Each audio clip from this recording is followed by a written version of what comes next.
और इस सरकार के घोटाले जो इलेक्टोरल बॉन्ड का है, देश के वित्त मंत्री के पति ने ही कहा है, अर्थशास्त्री हैं, कि ये भारत का ही नहीं दुनिया का सबसे बड़ा एक घोटाला है, लूट का घोटाला है। और उत्तराखंड के अंदर यहाँ के सांसद ने इन 10 सालों में अल्मोड़ा संसदीय सीट की न सुध ली न मोदी सरकार ने सुध ली।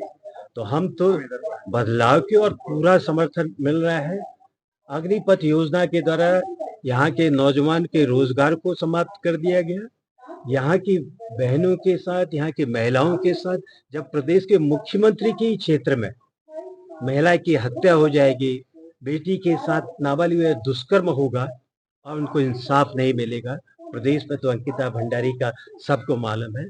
इसलिए इस राज्य के अंदर 2 साल ऊपर हो चुके हैं, सरकारी पद खाली पड़े हैं, केंद्र में खाली पड़े हैं।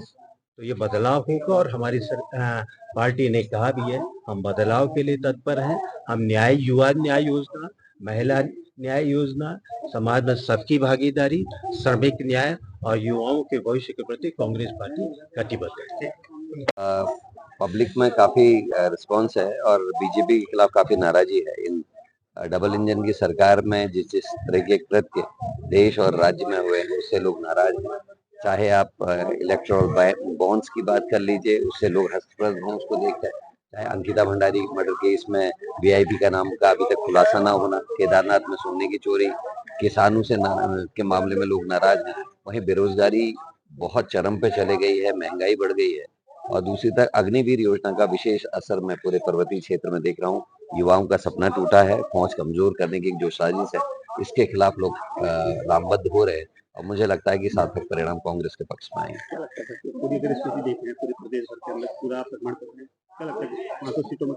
देखिए बहुत सारी चीजें, जैसे मैंने अग्निवीर का जिक्र किया, पुलिस जवानों में भी नाराजगी है। 4600 पे ग्रेड की मांग को लेकर पुलिस के लोग काफी टाइम से आंदोलनरत थे, उनके परिजनों ने भी किया। मैंने विधानसभा में प्रश्न उठाया था तो तब वर्तमान मुख्यमंत्री ने तब ये जवाब दिया था कि हम इसको करने जा रहे हैं, लेकिन आज तक 4600 पे ग्रेड नहीं आया। उसी तरीके से जो पुरानी पेंशन बहाली का मामला है वो भी बीच में है। किसानों के साथ जो हुआ, 750 किसान आंदोलन में मरे, ये कम बड़ी बात नहीं है।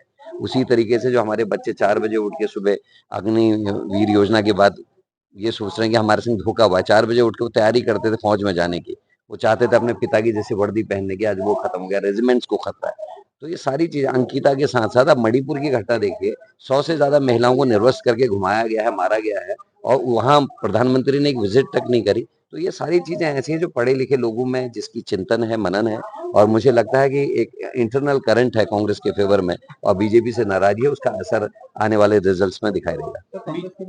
देखिए मुश्किल तो आती है जब आपके साधनों को रोका जाता है। बीजेपी किसी भी हद पर जाने के लिए तैयार है। एक तरफ विपक्ष के नेताओं को कोशिश कर रहे ईडी सीबीआई से डरा कर जेलों में डालने की और उनको रोकने की, दूसरी तरफ 14,40,000 का केवल मामला है कांग्रेस का, जिसमें विधायक और सांसदों ने जो अपनी तनख्वाहों से पैसा दिया था, वो कैश दिया था, तो उसको लेकर एक मामला सेट किया गया। 14,40,000 के केस में 210 करोड़ रुपए की पेनल्टी लगाई गई। आप समझ सकते हैं कि क्या चल रहा है इस देश में। लोकतंत्र की जगह खाली वोटिंग के लिए लोकतंत्र है, बाकी ऐसा लगता है कोई तानाशाह आके बैठा है। देखिए पढ़े लिखे लोग हैं हमारे उत्तराखंड के, मुझे लगता है अगर पढ़े लिखे वाकई में पढ़े लिखे लोग होंगे तो निश्चित ही असर पड़ेगा, और नहीं पड़ेगा तो इसका अर्थ ये समझा सकता है कि पढ़े लिख कर भी लोगों ने जो गंभीर विषय है, विकास से लेकर महिलाओं के उत्पीड़न से लेकर भर्ती घोटालों तक, इनको सीरियसली नहीं लिया।